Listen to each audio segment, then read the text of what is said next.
kepada Allah dengan mengucapkan Alhamdulillahi Rabbil Alamin. Berselawat kepada Rasulullah dengan mengucapkan Allahumma salli ala Sayyidina Muhammad wa ala ali Sayyidina Muhammad. Allahumma salli wa sallim wa barik alaih. Yang sama-sama kita hormati Bapak Ketua beserta seluruh pengurus Masjid Al-Qalam, hadirin hadirat, muslimin muslimat, alim ulama, cerdik pandai, tokoh masyarakat. InsyaAllah kita semua dimuliakan Allah Subhanahu wa ta'ala. Amin ya rabbal alamin. Judul kita subuh ini sebagaimana tertulis, untuk apa kita hidup. Itulah agaknya yang dibicarakan ibu-ibu di atas sampai ribut betul. Untuk apa kita ini hidup? Pertanyaan ini tidak bisa dijawab oleh akal manusia.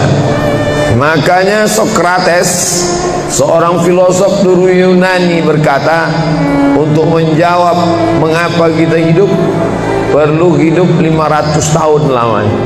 Tak cukup umur. Mau pikir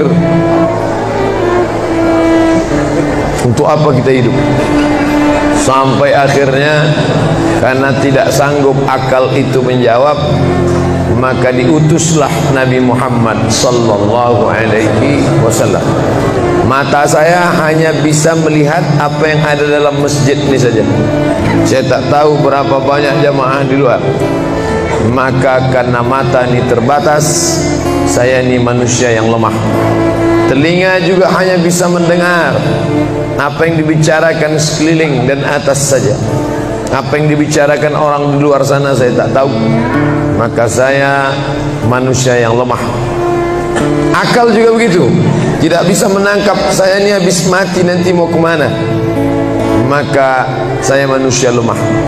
Allah Maha tahu, maka dia kirimlah salah satu makhluknya ingin menjelaskan kau untuk apa, sedang di mana dan akan kemana. Dan makhluk itu bernama Nabi Muhammad sallallahu alaihi wasallam. Untuk apa hidup? Langsung dijawab, wa ma khalaqtul jinna wal insa illa liya'budun. Tidak ada makhluk yang kuciptakan, baik jin maupun manusia, kecuali untuk beribadah. Cara beribadahnya bagaimana? Langsung dijawab, wa ma arsalnaka illa rahmatan lil alamin. Bagaimana cara perbuatannya? Langsung dijawab, laqad kana lakum fi rasulillahi uswatun hasanah. Maka Al-Quran itu menjawab pertanyaan-pertanyaan. Yas'alunaka 'anil mahid, mereka bertanya kepadamu tentang maaf perempuan haid. Qul huwa adza, katakan itu kotor, tidak baik. Yas'alunaka 'anil yatama, mereka bertanya kepadamu tentang anak yatim. Yas'alunaka 'anil khamri wal maisir, mereka bertanya kepadamu tentang khamar dan judi. Yas'alunaka madza yunfiqun, mereka bertanya kepadamu apa yang mesti mereka sedekahkan. Yas'alunaka 'anil ruh, mereka bertanya kepadamu tentang ruh. Qulir ruhu min amri rabbi, katakan ruh urusan Allah Subhanahu wa taala. Wa ma utitum minal ilmi illa qalila, tidaklah kamu diberi pengetahuan tentang itu melainkan hanya sedikit saja. Jadi Al-Quran menjawab berbagai pertanyaan yang tak dapat dijawab oleh survei, tak dapat dijawab oleh lembaga penelitian riset. Dia menjawab apa yang tak bisa dijawab akal manusia. Pepatah Melayu berkata, kalau galah panjang sejengkal, jangan laut hendak diduga. Galah artinya bambu. Orang kalau naik rakit bambu mesti ditanamkan ke dalam sungai. Kalau panjangnya cuma sejengkal, jangan laut hendak diduga. Itulah orang yang terlalu memaksakan akalnya, akhirnya ngomong sendiri dan senyum sendiri. Akhir puncak daripada akal adalah ngomong sendiri, senyum sendiri. Angkot lewat pun dia senyum. Nauzubillah. Oleh sebab itu kita yang sangat rendah, hina ini mengaku lemah. Aku berserah kepada Engkau ya Allah. Berserah itu bahasa Arabnya istislam. Makanya kita ini tadi mengaku di hadapan Allah hanifan musliman. Aku condong kepada kebenaran, musliman, dan aku hanya berserah diri kepada Engkau ya Allah ya Rabbal Alamin. Makanya apa kata Allah kita ikut. Padahal ini akhir pekan, weekend, maunya santai, tapi kita ikut apa kata Allah Subhanahu wa taala. Bangun subuh ikut. Padahal ini mestinya santai di rumah, tidur-tiduran, membalaskan sakit hati hari Senin, hari Selasa, hari Rabu, hari Kamis, hari Jumat. Ini hari Sabtu, tapi justru hari Sabtu bersusah payah, berdingin-dingin di luar. Bahkan kabarnya jam 3 sudah ada yang datang ke masjid ini. Bahkan ada yang mabit di samping danau. Bayangkan itu, orang mabit di Musdalifah, yang mabit di samping danau. Oleh sebab itu maka ini apa yang membuat makhluk ini bisa begini, itu semua adalah orang-orang yang mengerti untuk apa kita hidup. Karena hidup adalah untuk beribadah. Bangun tadi dari tidur langsung beribadah. Buka mata, ibadah pertama adalah zikir. Alhamdulillahillazi ahyana ba'dama amatana wa ilaihin nusyur. Masuk kamar mandi, tempat najis, kotor, bau, kotoran, tempat setan, tapi tetap menjadi ibadah. Dalam WC-nya pun ibadah. Dia masuk lagi ke kiri, dia katakan Allahumma inni a'udzubika minal khubusi wal khaba'is. Keluar dari kamar mandi itu ibadah juga. Dia langkah kaki kanan, dia katakan ghufranaka, ghufranaka, maafkan aku ya Allah. Mengapa dia minta maaf keluar dari WC? Karena selama di WC dia tidak menyebut Allah. Lidah yang diciptakan untuk beribadah, selama di dalam tidak beribadah, maka ibadah di dalam WC hanya hatinya saja berzikir. Tak boleh menyambut seruan azan. Terdengar suara azan masuk ke WC, Allahu Akbar, Allahu Akbar, Allahu Akbar. Oh, tak boleh. Tak boleh mengucapkan salam. Assalamualaikum, Nabi diam. Assalamualaikum, Nabi diam. 3 kali diucap, Nabi diam.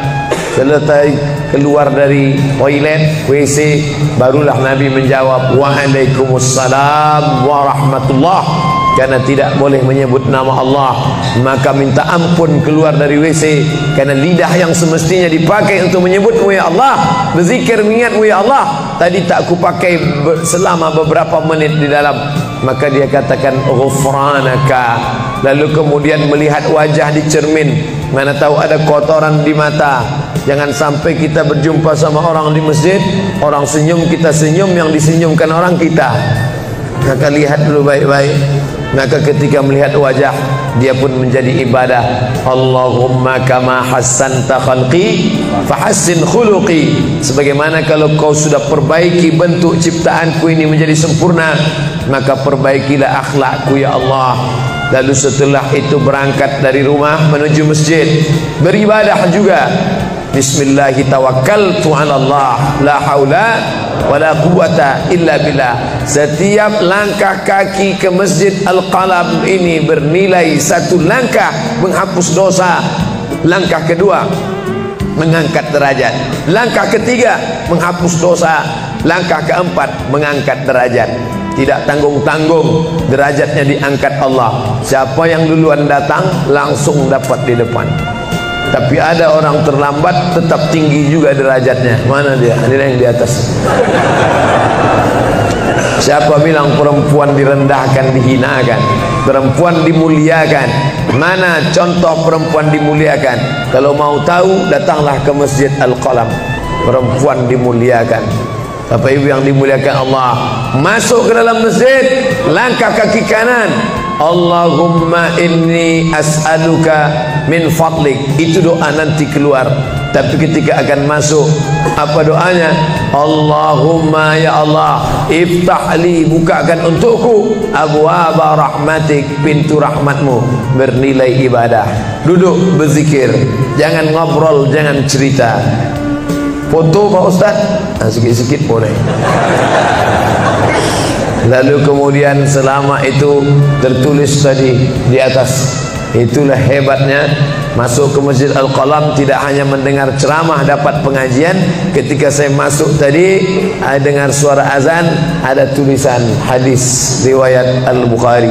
Siapa yang mendengar seruan azan lalu menyambut seperti bunyi yang diucapkan muazzin, kecuali pada hayya 'alas shalah, hayya 'alal falah, dia baca la haula wala quwata illa billah, ditutup dengan doa wasilah. Allahumma rabba hadhihi da'wati tammah wassalatil qa'imah, dimintakan untuk Nabi Muhammad, ati sayyidana Muhammadanil wasilah wal fadilah wasyarafa wad darajatal aliyatar rafi'ah. Yang kelima, wa ba'athullahumma maqaman mahmuda alladhi wa'adtah innaka la tukhliful mi'ad. Maka kata Nabi, halat laku syafaati yaumal qiyamah, layaklah dia mendapat syafaatku hari kiamat. Makanya selama duduk di depan tadi, tak ada satupun yang ngobrol, semuanya menyambut seruan azan. Allahu Akbar, Allahu Akbar, Allahu Akbar, Allahu Akbar. Ada kawan sebelah ngajak ngobrol, gimana bro program mancing kita? Allahu Akbar, Allahu Akbar. Cerita tak tentu arah. Ini kita sedang beribadah kepada Allah Subhanahu wa ta'ala. Lalu kemudian selesai azan, salat sunat yang balasan pahalanya khairum minad dunya wa ma fiha, lebih baik daripada dunia dan seisinya. Apa itu? Qabliyah subuh. Sampai-sampai andai terlambat qabliyah subuh, tetap boleh dilaksanakan setelah subuh. Habis solat subuh barulah dilaksanakan qabliyah subuh. Tapi kalau sudah sama-sama ngaji, tapi kalau nanti pulang kampung, justru sekarang orang di kota ngaji, di kampung tidak ngaji. Zaman dulu di kampung ngaji, di kota tidak ngaji. Sekarang dunia sudah mau kiamat. Di kampung orang ngaji, di kampung orang tidak ngaji. Kenapa? Parabola masuk desa. Oleh sebab itu, maka kalau di kampung itu tidak ada pengajian, mereka tidak tahu bahwa qabliyah subuh diganti setelah subuh. Nanti pas mau bulan puasa pulang kampung, jangan qabliyah subuh setelah subuh. Karena nanti begitu mereka lihat, loh apa tuh? Sejak tinggal di Bekasi ikut aliran sesat. Dan dia tidak tahu bahwa solat qabliyah subuh itu jangan sampai tinggal. Andai tertinggal, tetap dilaksanakan setelah solat subuh. Ayatnya diatur. Ayat pertama, qul ya ayyuhal kafirun. Ayat yang kedua, qul huwallahu ahad, Allahu samad, lam yalid wa lam yulad wa lam yakul lahu kufuwan ahad. Andai masuk ke dalam masjid, kebetulan jamnya langsung nampak kelihatan, iqamat tinggal 2 menit lagi, iqamat 2 menit, tak mungkin solat 4 rakaat. Pilihannya tahiyatul masjid atau qabliyah, qabliyah atau tahiyatul masjid. Kalau melaksanakan tahiyatul masjid tidak dapat qabliyah, tapi kalau melaksanakan qabliyah automatically dapat tahiyatul masjid. Oleh sebab itu, andai terlambat, waktu tinggal 2 menit, maka laksanakanlah qabliyah subuh. Tapi jangan gara-gara ini terlambat terus. Yang paling afdal cepat datang. Apa kata jamaah? Yang lambat kan ustaz, kami cepat datang. Bapak Ibu yang dimuliakan Allah Subhanahu wa ta'ala, selesai itu salat subuh. Kalau qabliyahnya lebih baik daripada dunia dan seisinya, apalagi solat subuhnya. Begitulah, kalau qabliyahnya saja yang pendek ayatnya lebih baik daripada dunia dan seisinya, apalagi solat subuhnya. Lalu pahala solat subuh itu apa? Tak ada yang tahu. Makanya kata Nabi, lau ya'lamuna ma fil atamati was subhi, andai mereka tahu pahala solat subuh berjamaah, la atauhuma habwan, mereka akan datang ke Masjid Al-Qalam walaupun merangkak. Habwan, lumpuh, sakit kakinya, dia akan datang. Kursi roda tak ada, yang mendorong tak ada, datang dia ke masjid ini walaupun merangkak. Kenapa mereka tidak datang? Karena mereka tidak tahu. Kenapa mereka tidak tahu? Karena mereka memang tidak cari tahu dan tak mau tahu. dan sampai masanya mereka nanti akan menyesal saat melihat orang-orang mendapatkan balasan. Muttaqiina fiha 'alal araik, mereka duduk di atas kursi-kursi istana surga tersenyum melihat orang-orang yang dulu tak peduli pada salat subuh. Mudah-mudahan kita semua istiqamah insyaallah. Jadi Ustaz, kalau hidup ini cuma untuk ibadah, solat, masjid, baca Quran, zikir, gimana kami mau mencari nafkah? Gimana kami mau buka ruko? Gimana kami mau bisnis? Gimana kami mau tanam kelapa sawit? Gimana kami mau proyek batubara? Gimana kami mau ternak ikan? Ini mesti dipahami bahwa ibadah itu dibagi dua. Satu namanya ibadah mahdhah, pure, original, murni, tidak bercampur dengan apa-apa. Yang satu lagi tidak ibadah tapi bernilai. Nah, ini mesti dipahami. Bapak yang masuk kantor dari jam 8 pagi sampai jam 4 sore itu ibadah. Karena kalau itu tidak ibadah, habislah waktu kita. Makanya yang bekerja niatkan ibadah. Sehingga kalau istrinya nanya, "Mas kok lama pulang?" Ibadah nih mah. Tapi jangan gara-gara ini di kantor itu ibadah, lalu ketika azan di masjid kantor berkumandang, hayya 'alas shalah, dia terus ketik, "Mas, ayo ke masjid." Enggak, ini pun juga ibadah. Kau ibadah aja ke sana, aku ibadah di sini. Itu juga enggak benar. Karena ibadah itu dibagi dua. Satu yang murni, pure, tidak bercampur dengan apapun, namanya ibadah mahdhah, salat, baca Quran, zikir, iktikaf. Tapi ada satu lagi tidak ibadah, tapi kalau diniatkan dia bernilai ibadah. Termasuk ibu-ibu yang hamil 9 bulan 10 hari itu ibadah. Kalaulah 9 bulan 10 hari itu tidak ibadah, betapa tidak adilnya Allah. Masa kita yang duduk-duduk di masjid dapat pahala ibadah, dia yang muntahnya, yang ngidapnya tak dapat ibadah. Tadi malam begitu sampai di airport langsung SMS masuk, "Ustaz, keluar dari pintu berapa? Ini ada perempuan ngidap mau ketemu." Saya keluar dari pintu 4, kami sudah standby di pintu 4. Lantai berapa? Lantai paling atas. Oke. Sampai di sana lihat perempuan tidak pakai jilbab, pakai celana jeans. Saya udah mau marah. Ini kenapa? Mohon maaf Pak Ustaz, non muslim. Astagfirullah. Rupanya non muslim hamil ngidam mau jumpa Ustaz Somad. Mudah-mudahan anaknya jadi anak solih. Ya, Allahu Akbar. Bernilai ibadah. Lalu yang dapat pahala dari itu siapa? Dari mana ibu-ibu hamil muda itu tahu saya? Kenal saya di mana? Padahal dia dari Jawa, saya dari Sumatera. Ternyata ada orang beribadah yang tidak kita sangka ibadah. Tidak ada rukun, tidak ada syarat, tidak ada wajib, tidak ada sunat, tidak ada makruh, tidak ada mubah. Apa ibadahnya? Ya ini, merekam ceramah ini. Merekam ceramah ini ibadah. Memoto itu ibadah. Bayangkan resiko tukang foto. Saya sampai sekarang kalau tukang foto itu resikonya nanti setelah tua matanya gini.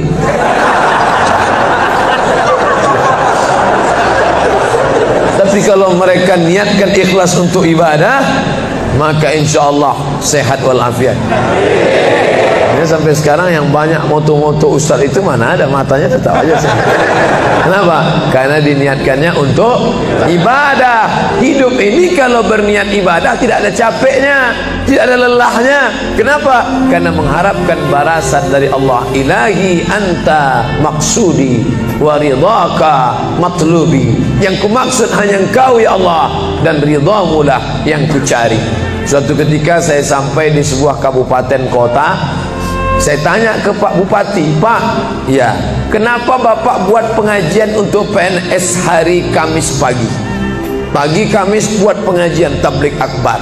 Apa manfaatnya menurut Bapak sebagai pimpinan daerah?" Ternyata Ustadz Somad, kami sudah coba formula macam-macam untuk PNS ini. Pertama kami undang motivator dari Jakarta. Akhirnya di gedung hotel dengan biaya mahal. Lalu kemudian dengan infokus, suara menggelegar, "Semangat, semangat, semangat." Keluar dari situ lesu. Motivatornya pulang, pegawai letoy.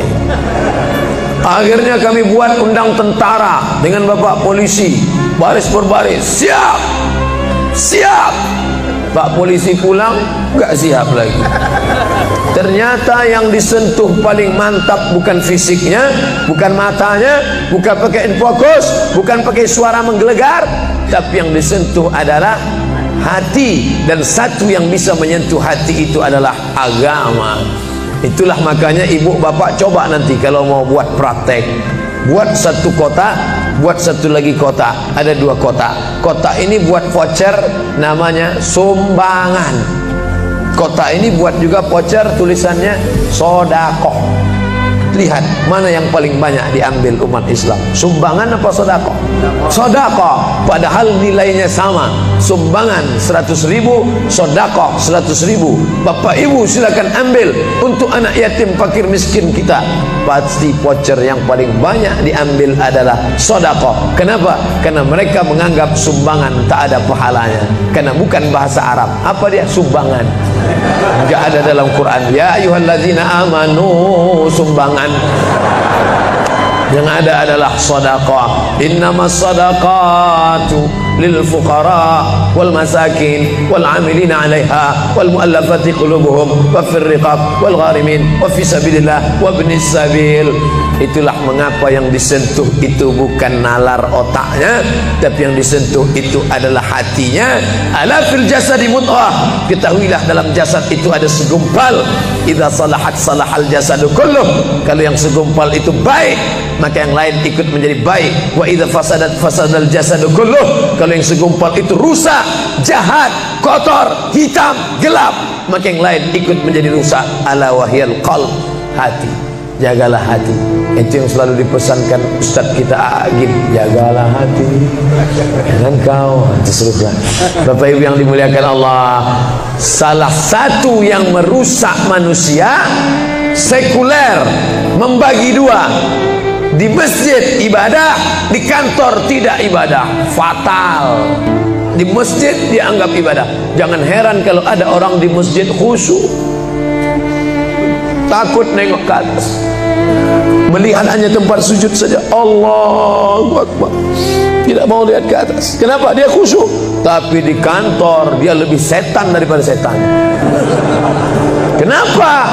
Berasal dari pemahaman yang salah, karena dia sudah bagi 2. Di masjid ibadah, di kantor tidak ibadah.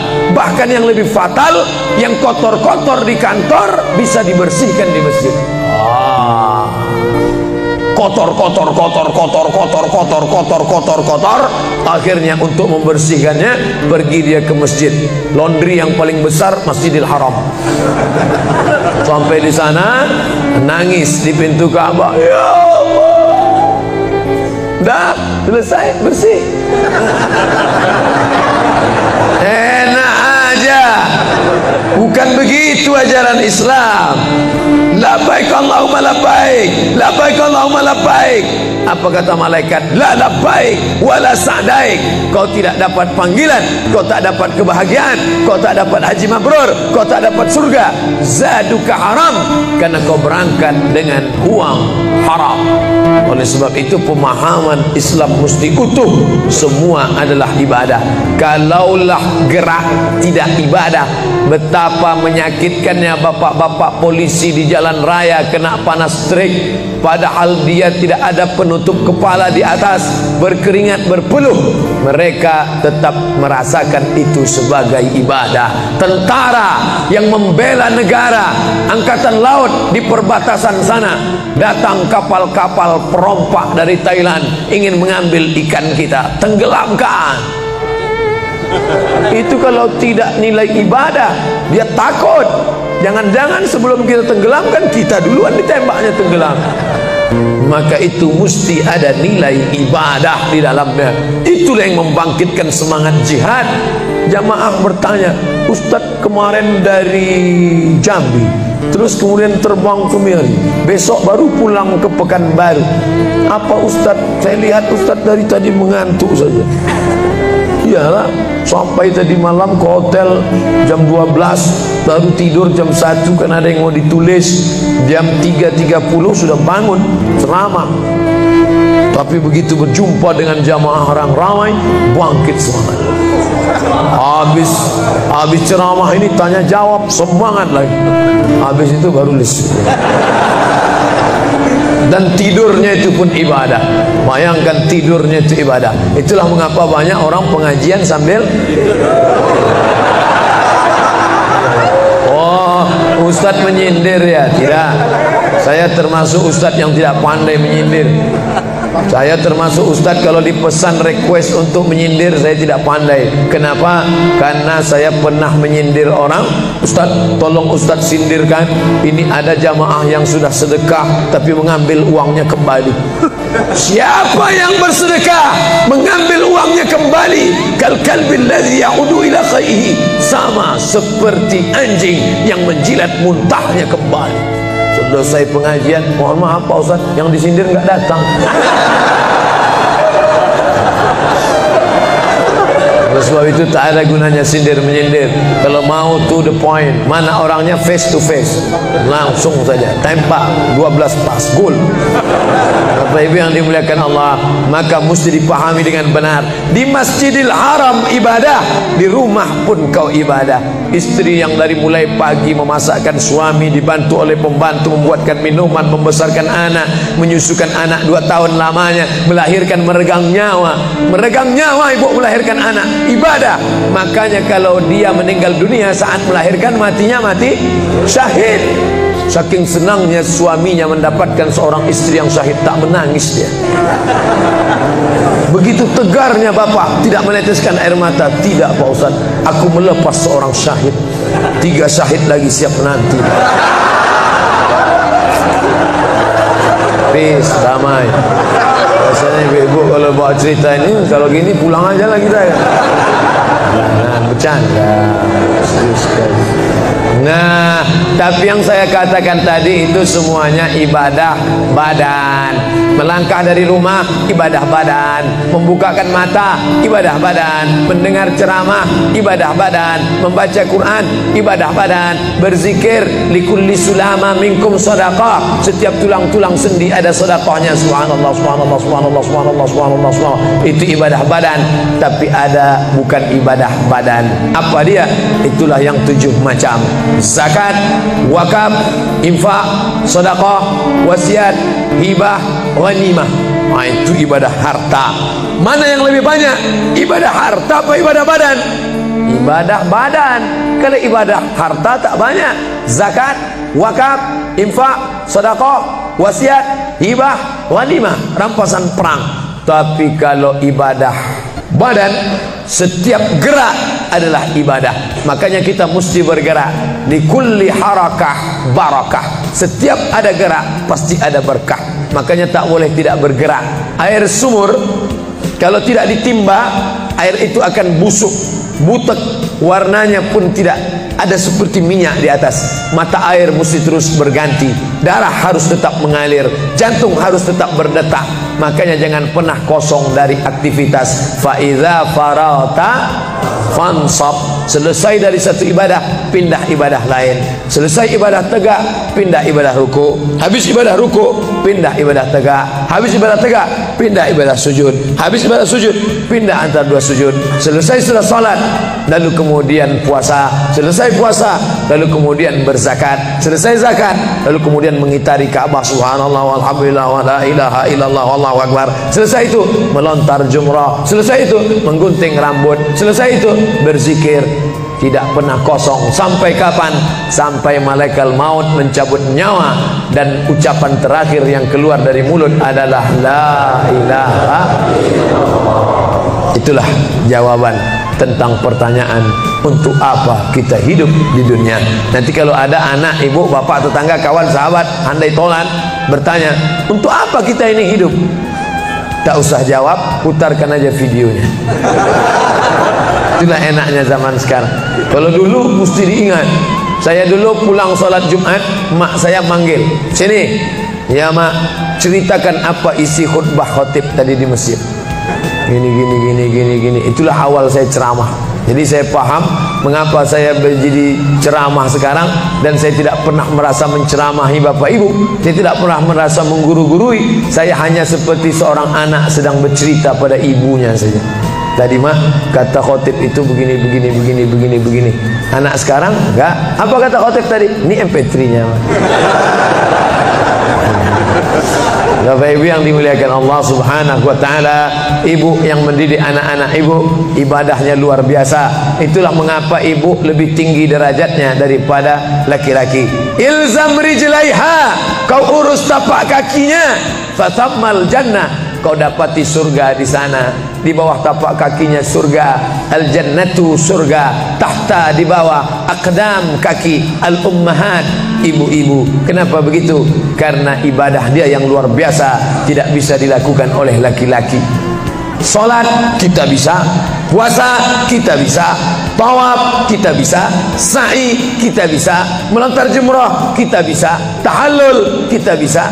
Tapi ada yang kita tak bisa. Apa dia? Mengandung kita tak bisa. Siapa yang mau coba mengandung, keluar dari sini ambil bola voli, ikat di perut. Melahirkan kita tak bisa. Siapa yang ingin coba melahirkan, keluar dari sini, telanlah jeruk bulat-bulat.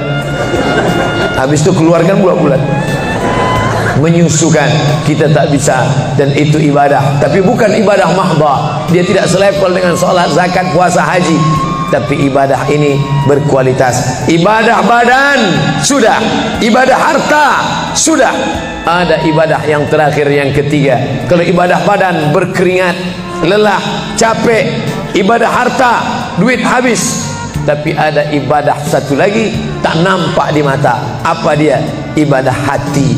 Itulah dia ikhlas. Orang yang ikhlas tak tampak. Ikhlas, ridha, qanaah, tawakal, zikir, muhasabah, muraqabah, tazkiyatun nafs, mensucikan hati dari penyakit hati, riya, sum'ah, takbur, sombong, hasad, busuk hati. Itu ibadah. Kenapa begitu? Disitulah letak adilnya Allah. Man bana masjidan, siapa yang bangun masjid, banallah mislahu baitan fil jannah, dibangunkan Allah untuknya satu istana di dalam surga. Bapak Ibu yang ikut membangun masjid ini, mudah-mudahan diberikan Allah Ta'ala balasan melimpah ruah. Kami nggak bisa Pak Ustadz, jangankan bangun masjid, buat rumah kami aja kami nggak bisa. Allah Maha Adil. Kalau kau tidak bisa dengan ibadah harta, maka kau dengan ibadah tangan. Apa dia? Ikut gotong royong masjid. Nampak ada pembangunan masjid, ikut ngecornya, pasangnya, tapi dengan syarat menyelesaikan masalah, jangan buat masalah. Man shalla isnatai asyarata rakaat, siapa yang salat 12 rakaat fil yaumi wal laila, sehari semalam, bunyalahu bihinna baitun fil jannah, dibangunkan untuknya satu istana di dalam surga. Sama macam orang yang bangun masjid, salat 12 rakaat. Kamu bisa bangun masjid? Bisa. Bagus. Kamu? Saya nggak bisa. Amal saya apa? Tenang, ada amal. Allah Maha Adil. Salat 12 rakaat, 2 rakaat sebelum subuh, 4 rakaat sebelum zuhur, 2 rakaat setelah zuhur, 2 rakaat setelah maghrib, 2 rakaat setelah isya. 12 rakaat. Saya nggak bisa Pak Ustadz, sedang terbaring di rumah sakit, kaki sakit, kepala sakit, hati sakit, jantung sakit. Stop, jangan lanjutkan. Aku tak sampai hati mendengar penderitaan. Jadi amal saya apa Pak Ustadz? Ada satu amalmu. Apa dia?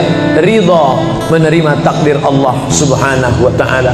Sakit Pak? Tidak. Kenapa? Sakitku hilangkan hatiku ridha.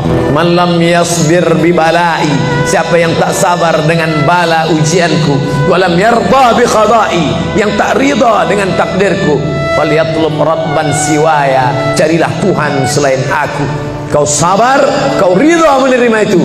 Apa balasannya?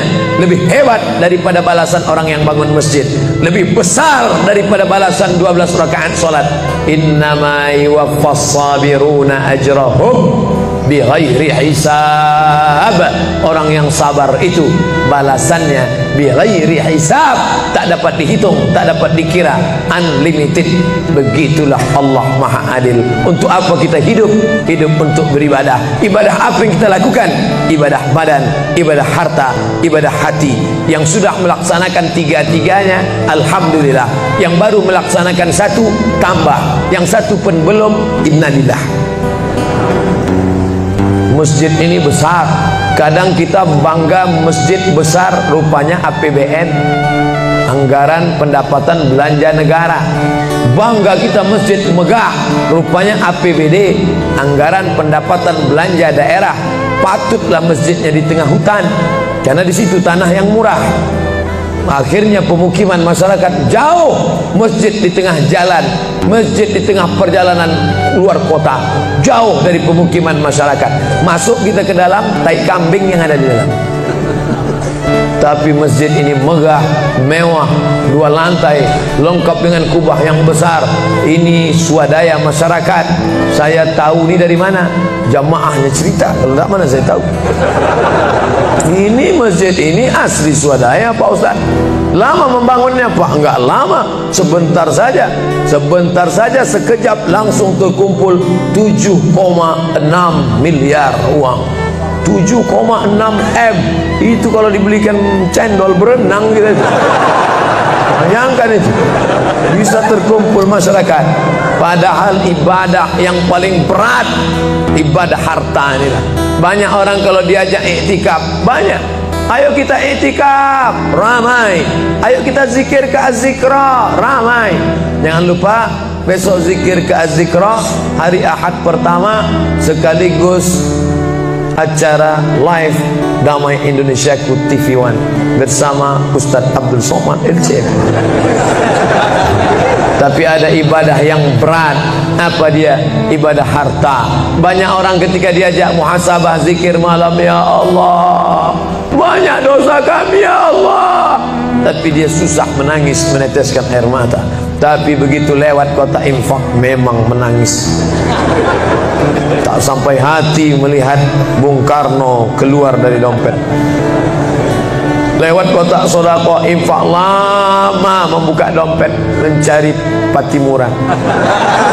Nauzubillah. Mudah-mudahan kita tak termasuk golongan yang bakhil ini. Kenapa? Karena setan selalu asyaitan, setan ya'idukumul faqra, membisikkan kepakiran. Jangan beri, jangan beri, jangan beri, nanti kau susah, nanti anak kau tak makan, nanti kau dikeluarkan kerja kau makan apa, nanti kau mau beli rumah, nanti kau mau beli tanah, nanti kau mau beli mobil, nanti kau mau beli cincin, nanti kau mau beli kamera, nanti kau mau ganti HP, uangmu tak ada. Setan selalu berbisik-bisik. Lawan setan itu. Qul a'udzu birabbinas, malikin nas, ilahin nas, min syarril waswasil khannas, alladzi yuwaswisu fi sudurin nas, minal jinnati wan nas. Hanya saja kalau yang berbisik itu setan, kita baca ayat kursi, insyaallah dia kabur. Ini yang berbisik ini kawan kita.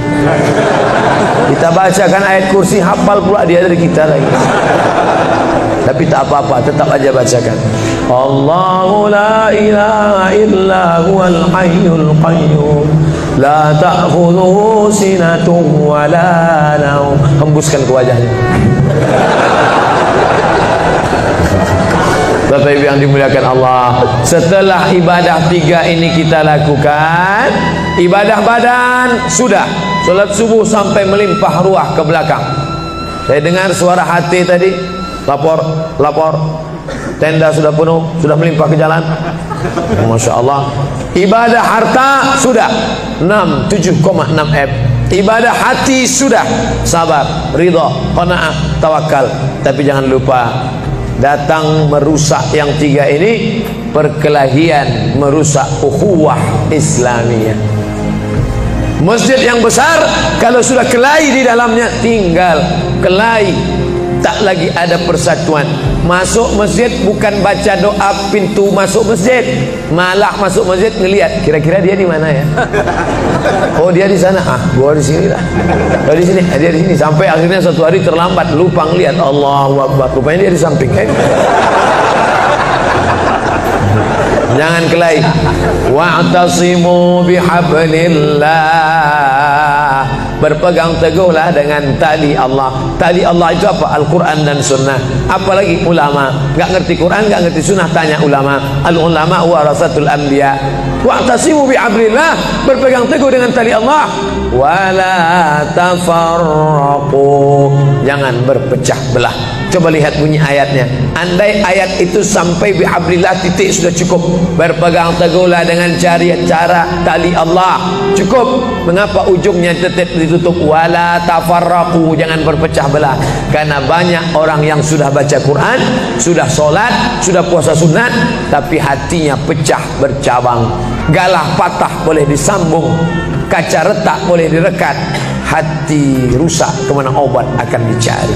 Oleh sebab itu kalau ada fitnah-fitnah, tabayun, klarifikasi. Jangan su'uzan, ijtanibu katsiran minaz-zan. Kepengurusan masyarakat jamaah sayang kebersamaan rusak gara-gara apa? Gara-gara nila setitik rusak susu sebelanga. Gara-gara api di dalam sekam, ada kulit padi bertimbun, di dalamnya itu ada setitik api, tiba-tiba api menyala, akhirnya semua menjadi abu, dan abu dihembus angin, tak berkesan sama sekali. Hilang 3 ibadah. Ibadah badan hilang, ibadah harta hilang, ibadah hati hilang. Gara-gara apa? Berkelahi. Ingat, setan tak pernah berhenti. Inna syaitan, setan ya isa'an ya'budahul musallun. Setan kalau sudah melihat orang sholat, dia tidak lagi goda mereka untuk menyembah, sembahlah aku, sembahlah aku, sembahlah aku, sembahlah aku. Tidak. Tapi apa yang dia lakukan? Walakin fit tahrish, menanamkan permusuhan ke dalam hati orang yang sholat. Jaga ini, jangan kita bertengkar gara-gara masalah khilafiyah. Saya kalau jadi imam di masjid dekat rumah saya jadi imam, saya baca kunut. Dan imam-imam dekat rumah saya itu saya pesan harus baca kunut, karena saya berpegang mazhab Syafi'i. Tapi ketika sholat di Masjid Al-Qalam, saya tidak tahu jamaah di sini pakai kunut apa tidak. Saya tidak ingin merusak kebiasaan mereka. Mana tahu mereka ikut mazhab Hambali, mana tahu mereka Muhammadiyah, saya tidak tahu. Maka ketika diminta jadi imam, Ustaz jadi imam, batuk. Saya tak mau merusak, biarlah imam tetap saja. Rupanya imam di Masjid Al-Qalam tidak baca kunut, ya saya tetap ikut solat. Apakah perlu saya ulang solat saya? Tidak, solat saya sah.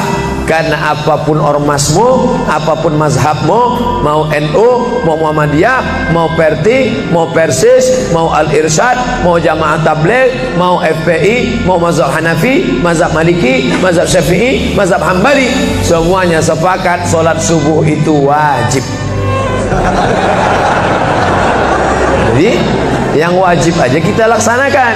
Adapun perbedaan teknisnya, yang satu pakai usolli, yang satu nggak pakai usolli, yang satu ngangkat tangannya ke telinga, yang satu ngangkat tangannya ke bahu, yang satu bismillahnya jahar, yang satu bismillahnya sir, yang satu ayatnya panjang, yang satu ayatnya pendek, yang satu pas mau turun sujud tangan duluan, yang satu lutut duluan, yang satu duduknya tapak kakinya duduk di tapak kaki kiri, yang satu duduknya langsung pantatnya ke lantai, yang satu telunjuknya ngangkat sekali, yang satu berkali-kali.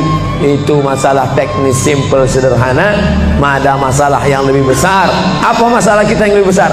Membeli tanah baru untuk buat sekolah Islam, membeli tanah baru, ruko baru untuk buat apa? 212 mat.